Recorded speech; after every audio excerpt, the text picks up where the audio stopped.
research over the past couple decades has started to pile up on the effects of concussions and the lasting effects, not just the initial concussion, but how it affects us long term, how it affects our brain, how it affects our health, and all these different aspects.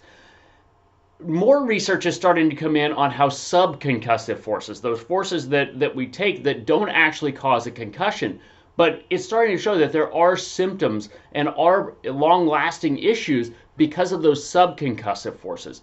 And today I want to dive into some new research that kind of dives into a little bit more of that subconcussive force, and really what the long-term implications are and what you can do to minimize the long-term implications of that. So I'm Dr. Jeff Cumro, and over the last 15 years, I've had the pleasure of working with thousands of people, and really what I focus on is decreasing stress. And with my studies in functional medicine and functional neurology, concussions are something that I think are greatly overlooked, and that's what I really want to dive into today. So what did this research show?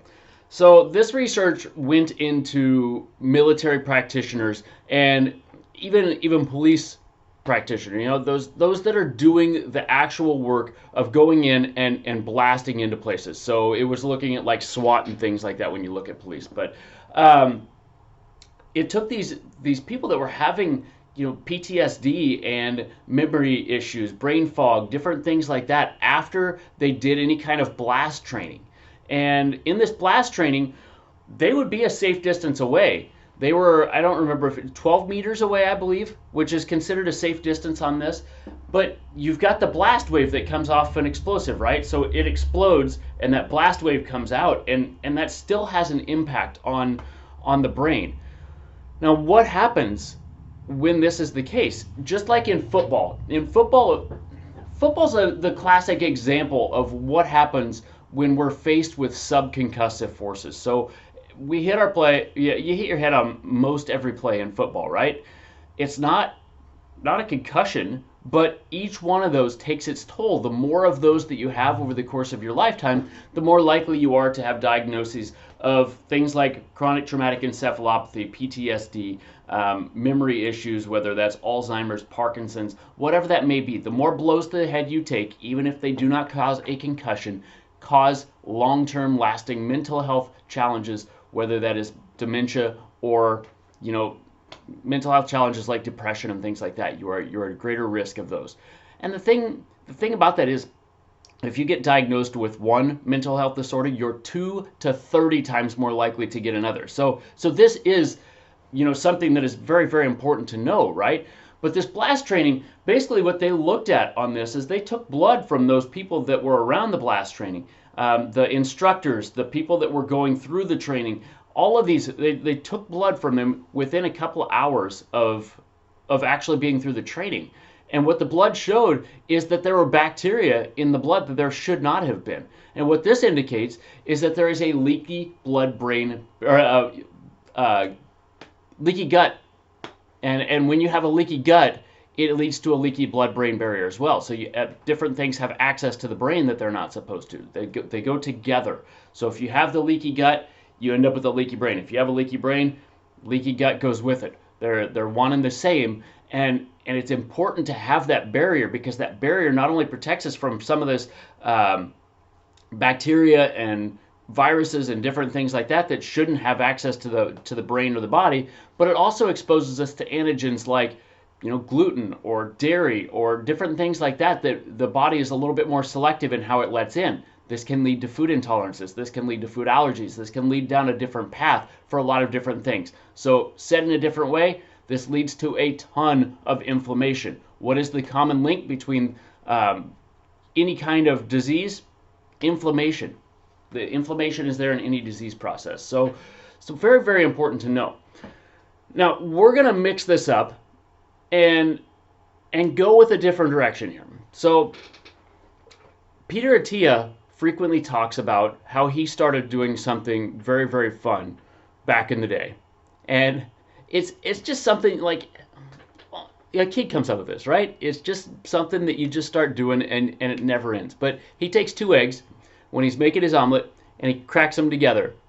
Whichever one doesn't break is the egg champion. It's the egg boxing is what he calls it, but it's the egg champion, and it moves on to the next round. And smacks the two eggs together, whichever one wins moves on to the next round. Smacks two together, whichever one wins moves on to the next round. And he's talked about this on his podcast and in his books and different things like that. And one of his patients or one of his followers decided to do this, and she had one egg that lasted 3 months, which questionable on how good that egg is after 3 months, right? So they did something daring, and they took this egg and they MRI'd this egg, and they MRI'd a regular egg, just a brand new egg out of the carton. And what they found was that the egg boxing champion, the insides of it were just basically a scrambled egg. There was no distinct yolk. There was no distinct white. Everything was just mixed together. Now, on the regular egg, you could clearly see the yolk. You could clearly see where the white was. You could clearly see these different parts. Now, the moral of the story is this is what's happening to a lot of people as they go through these activities, whether it's military training, whether it's football, whether it's boxing, whatever it is. As you get hit more times in the head, you get some things scrambled. What happens when you go through that? Essentially, you get a shearing force on the brain. The brain is not designed for the shearing forces like that, and it tears the brain tissue. So that's ultimately what causes the damage. Now, this is important for multiple different reasons. Now, first of all, that egg looked perfect, right? Yet the insides are basically not functional. They're torn apart. So this is very, very important when we look at concussions or the long-term lasting impacts or the long-term lasting effects of subconcussive forces. What's happening to your brain? A lot of times there's damage. You have to be able to look at the function of the brain. And if we look at the function of the brain, we can know what areas are not as functional as others. If we know what areas are not as functional as others, it's just like a muscle. You can stimulate that muscle and make it stronger, right? If we know what part of the brain is not working as well, we have ideas of what types of functions these have, and we can start to stimulate that brain in a way that's going to help develop those systems back to where they should be, back to the balance, back to a state of health, essentially. This is important in other ways, though. A lot of people look like that egg. They look like they're just fine on the outside. People look at them and they're like, man, you're healthy. I just wish I looked like that. But they have metabolic issues. They have autoimmune issues. They have all of these different things. I was the classic example of that. When I was in college, when I graduated college, I was a personal trainer. So my body fat percentage was rather low. I was carrying around a decent bit of muscle. From the outside, people would look at me and say, I don't know what you're complaining about. You're healthy. But I lost 20 pounds in 3 weeks because my thyroid went crazy. I couldn't run a full lap around a 100-meter track without being exhausted. Like, it just took it out of me. I couldn't continue to go. My doctors were worried I was going to have a heart attack. Just because somebody looks healthy. And this also goes introspectively. If you're looking in the mirror and you're like, all right, I'm doing really good. I don't need labs. I don't need to look at my metabolic health. I don't need to look at all these other things.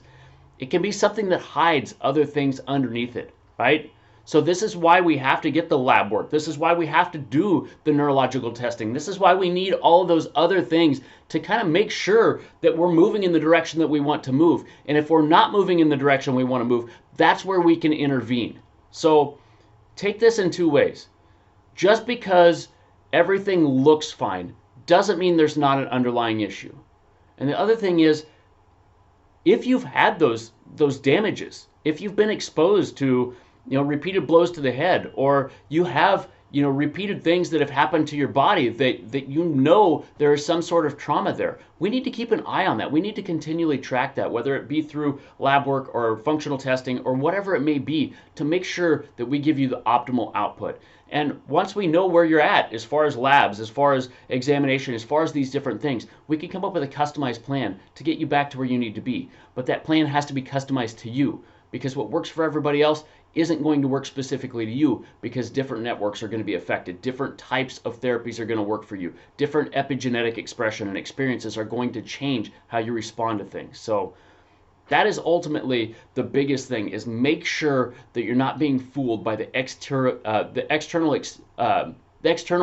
appearance of everything. We've got to look deeper. We've got to understand the actual function to get you back to health. So I hope this helps. I love you. I appreciate you. I know that your time is your most valuable resource. If this helps you, please like the page. It really helps give me information on what's helping you guys and what more you need more of. So have a great day, and I'll talk to you soon.